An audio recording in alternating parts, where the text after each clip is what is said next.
The leaders of China and Russia have had a phone call discussing how to build ties with US President Donald Trump. Xi Jinping and Vladimir Putin also talked about deepening their strategic relationship, something that worries the West and could also pose a challenge to Trump as he starts his second term in office. Three very different men at the head of three very different countries. But they share one thing. They all want to change the status quo in a big way. For Donald Trump, that means insulting and threatening allies that he says are ripping off the US, and meeting the leaders of hostile foreign powers. He said he wants another meeting with Vladimir Putin of Russia very quickly, after years without a direct line of communication between Washington and the Kremlin. For Putin and China's Xi Jinping, it means a friendship with no limits, to undermine the US-led West. They've built up alliances of their own, like the BRICS group of developing countries, meant to counter NATO and the G7. Their phone call after Trump's inauguration included plans to deepen their alliance even further. Trump brings unpredictability to the mix. He's shown that he likes authoritarian leaders, but he also likes winning. Russian media celebrated Trump's presidential victory, and Putin has praised his courage. But Trump has also said that Putin is destroying Russia with the Ukraine war and threatened to increase sanctions if Putin won't negotiate. On the other hand, if Trump were able to make a deal on Ukraine with Russia, including lifting sanctions, that would make Russia less dependent on China. Trump praises Xi as a great chess player, but he also nominated China hawk Marco Rubio as his Secretary of State and threatened to impose tariffs on China, which he blames for the decline of American manufacturing. These back-and-forth moves are confusing, so no one knows what to expect. But among those most worried are America's traditional allies. Trump's threats to leave NATO have left European countries deeply worried. And statements that the US should acquire Greenland from Denmark could strain those relationships even more, leaving Europe and the rest of the world at the mercy of an emboldened US, Russia, and China. Let's get more on this from Catherine Kluwer-Ashbrook. She's a political analyst with the Bertelsmann Foundation think tank here in Berlin. Catherine, good morning. President Xi wants to take ties with Russia to new heights this year. They already have a no-limits partnership. What new heights can this partnership reach? Well, there are certain parts of the world which the United States' new administration is rightly worried about, where some strategic moves by both sides could be threatening to the West fundamentally. The Arctic has been a major issue for control, both for the Chinese and the Russians. The Russians have been conducting major nuclear tests in their parts of the Arctic. The Chinese are very interested in continuing to open the waterways, hence the Greenland discussion by the Trump administration. But then also there are necessary economic ties for both sides that could be fruitful. The Russian war economy is entirely dependent on high technology from China. China is busy expanding its capacities on AI and in leading technology that it's in a runoff with the United States. So there are issues on the economic side, but also on the geopolitical side that could be of interest for both of these authoritarian partners. Could the United States be potentially sidelined if the China-Russia partnership actually deepens?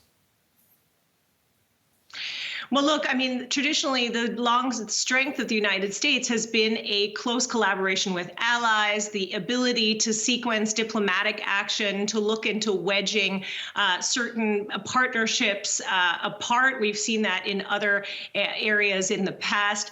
I'm not sure your piece just ended with the fact that that Europe could be at the mercy of these rivaling superpowers. I'm not sure that's quite true either. It kind of depends on European moves toward the United States now what it can productively offer, even if there are significant political agreements with the Trump disagreements on certain policy issues with the Trump administration. The West's still strongest sort of tool with respect to this axis of upheaval, Russia, China, North Korea, Iran, is a strong collaboration with allies, including, by the way, with Japan, South Korea, Australia, and New Zealand, but also with the European partners. If a State Department under Marco Rubio were able to hold this kind of what Jake Sullivan from the past administration, the National Security Advisor, used to call this lattice work of allies together in some way, then that is a strong counterpoint to what Russia and China might be planning in terms of expanding their partnership. But is that what an America First administration under Donald Trump wants to do? It's unlikely that that kind of policy is front and center for a Trump administration because the narrative does not work. The narrative for Donald Trump is that effectively America can do it alone. America does not need allies. And if it has allies, it wants to instrumentalize them, wants to use them for America's primary interest. Marco Rubio, however, is a different sort of animal. He's a traditional Republican. He's a longtime defender of the North Atlantic Treaty Organization. In fact, he was instrumental in preserving that organization from the hands of executive power in the first Trump administration, introducing a 2/3 majority in Congress to prevent a president from leaving NATO under executive power. So there will be some wrangling on the foreign policy issues, but the signaling will be that America can do it alone. The next months will show, particularly the messaging that Donald Trump is sending to Moscow, whether or not the idea of sanctions and other economic interventions are enough to move the needle for Vladimir Putin. I personally am highly skeptical. I think what Vladimir Putin understands right now more than anything would be a strategy to escalate militarily in the support for Ukraine, to really force concessions from the Russians. But that is now up to this new American administration. Let's assume for a moment, Catherine, that Donald Trump is able to bring Vladimir Putin to the negotiating table over Ukraine, and Trump is able to engineer a deal between the Ukrainians and the Russians.